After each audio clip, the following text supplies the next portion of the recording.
Қайырлы күн баршаларыңызға, менің каналыма қош келіпсіздер.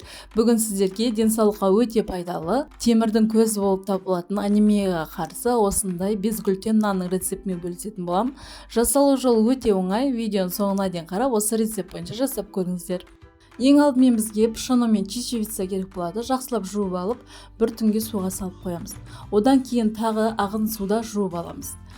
Суын төгіп тастап, ішіне азғантай су қалдырамыз. Бізге блендермен езген кезде жақсылап пюре тәрізді болып езілу үшін. Бір пиаладай суы қалу керек ішінде, екеуіне қосылғанда.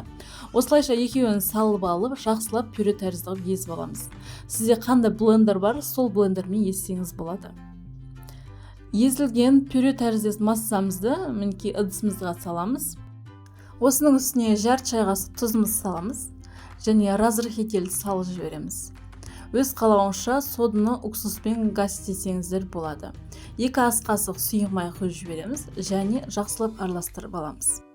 Нанымыздың жақсы көтеріліп пісуі үшін бізге осында псилиум қажет болады. Псилиумды экодүкендерде сатады. Осы псилиумнан бізге 3 немесе 4 ас қасық салсаңыздар болады. Жақсылап араластырып аламыз. Псилиум қосқаннан кейін, араластырғаннан кейін бір 5 минут көлеміне қойып қоямыз. 5 минуттан кейін барып, өзі осындай қою болып тұрады.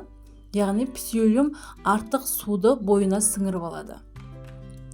Тағы жақсылап араластырып аламыз. Және формамызға астын майлаймыз, немесе пергамент қағазын төсеп, формамызға саламыз. Қолымызды кішкене майлап жіберіп, нанымызға форма беретін боламыз. Батон тәріздес форма береміз. Және де бетін мен кішкене пышақтың көмегімен кесіп шықтым.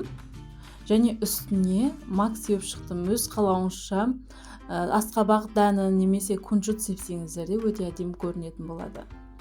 Және осы нанымызды 180 градуста 30-40 минут көлемінде пісіріп аламыз. Піскен ағаш таяқшамен тексерсеңіздер болады. Мінекей біздің нанымыз пісіп шықты. Пісіп шыққаннан кейін бірден кеспейміз. Міндетті түрде суыту керек. Асты мінекей осындай болды. Асты ешқандай жабыспайды. Оңай кесіледі. Және іші осындай әдемі, жұп-жұмсақ болып шыққан. Дәмі де өте керемет. Дәмі тәтті қылғыңыз келсе, ішіне жүзім, өрік салып жіберсеңіз болады. Тәтті дәм беретін болады.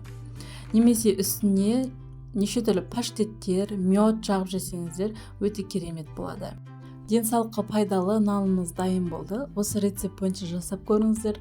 Сізге менің каналым ұнап жатса, пайдалы болып жатса, видеоның астына комментарий қалдырып, лайк басып, каналыма жазылуды ұмытпаңыздар. Алдағы уақытта тағы дәмді рецепттермен бөлісетін боламын. Видеоның соңына дейін көргеніңізге көп рахмет.